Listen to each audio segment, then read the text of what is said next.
নমস্কার। तो चलिए शुरू करते हैं। ও বাবা, তুমি কি মেয়ে? কেন আমাকে দেখে কি মনে হচ্ছে মেয়ের বাড়ির কাজের লোক? সেটা না। আমি মেয়ে। আরে মা, বসো বসো। না, আমার বাড়ি, আমাকে তো ফর্মালিটি দেখাতে হবে না। বলুন, আমি সারাদিনটা ঘরে বসেই থাকি। আপনারা অনেক দূর থেকে এসেছেন, আপনারা বসুন। কোথায় শখ পেয়ে উল্টে পড়ে যাবেন কোথায়, তার জন্য বসে থাকাই আপনাদের জন্য বেটার। আমি দাঁড়িয়ে কমফোর্টেবল। ঠিক বলেছো। বলুন। তা তোমায় বেশ মিষ্টি দেখতে। তা বলি, তোমার নাম কি? এ বাবা, আপনারা নাম না জেনে চলে এসেছেন, নামটাও জেনে আসেননি? ঠিক আছে, আমার নাম ইন্দুবালা। বলুন তারপর। ইন্দুবালা, একটু হেঁটে দেখাও তো। হেঁটে দেখাবো? কেন?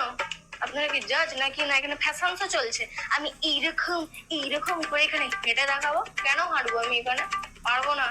এই যে হাতও আছে, পাও আছে, সব আছে, দেখে নিন। দরকার পড়লে পা এরকম তুলে দেখিয়ে দেবো, কিন্তু হেঁটে দেখাবো না। দেখে নিন, ঠিক আছে সব।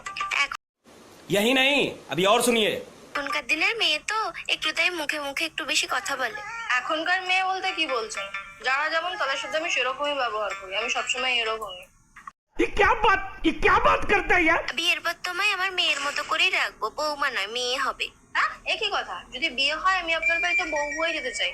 আপনার যদি আমি মেয়ে হয়ে যাই, তাহলে আপনার ছেলে তো আমার ভাই হয়ে যাবে।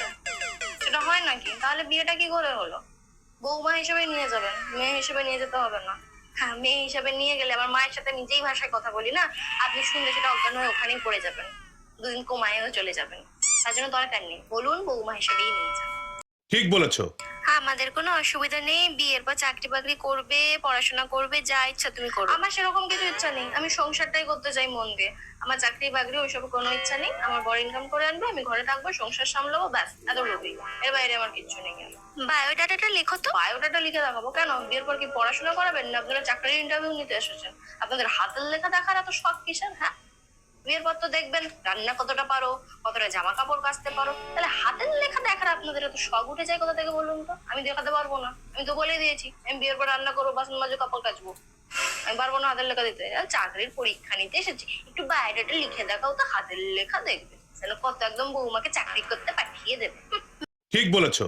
মেয়ের মুখটা দে তো, কিন্তু মেয়ে আমাদের খুব পছন্দ হয়েছে। ও বাবা, পছন্দ হয়েছে? ভালো। বিয়ের পর পোশাক আশাক ভালো পরো, আমাদের বাড়িতে ওসব চলে না। হ্যাঁ, যেমন খুশি পোশাকই আমি পরবো, আপনাদের মতো পোশাক আমি পরবো না। আমার বাবা মা আমাকে সেই শিক্ষাটা দিয়েছে যে কোথায় কি পরতে হয়। দেনা পাওনার ব্যাপারটা এবার একটু মিটিয়ে নি। দেনা পাও না? আমার বাবা মা কিছু দিতে হবে না। যদি দেখে নিয়ে যেতে হয়, আমাকে দিচ্ছে সেটাই অনেক। তাহলে নিয়ে যান, নয়তো ওপাশে রাস্তা বেরিয়ে যান। এটা দিতে হয়, মেয়েকে বাবা মা খুশি হয়ে দেয়, এটা সব তোমাকেই দেবে, আমাদের কিচ্ছু চাই না। হ্যাঁ, আপনারা তো একটা কথা বলতে পারতেন যে আপনাদের একটা বাটি দিতে, তাহলে 2-1 টাকা করে বিক্রি দিতাম। আমাদের ওই পাড়ার মোড়টাই বসতে পারেন, ওখানে অনেক টাকা দেয়, বিক্রিরা বসে থাকে। তো আসলে আপনারা তো একটু এডুকেটেড বিক্রি না, আপনারা একটু ভালো করে কাঁচের বাটি নিয়ে যাবেন, বুঝেছেন? ওখানে গিয়ে বসে থাকবেন। আপনাদের যদি ছেলেকে শুতে দেওয়ার খাট না থাকে, মুখ দেখতে আয়না না থাকে, তাহলে ছেলের বিয়ে দেওয়ার তো শখ কিসে বলুন তো? কি মুখ মেয়ে! ঠিক আছে, যান এখান থেকে, যান। এই মেয়েকে বাড়ির বউ করবো না। আমার বিয়ে হবে কি হবে না আপনাদের চিন্তা করতে হবে না। আপনারা এখান থেকে বিদায় হন, না তো ঝাড়ু নিয়ে এসে টালটাও করে পাঠান। মডার্ন বিক্রি কোনা করতে চলে এসেছে, আমাকে আবার শেখাতে। মা, এসে ছোট লোক বিক্রিতে একদম কি আনে, বিদায় কর।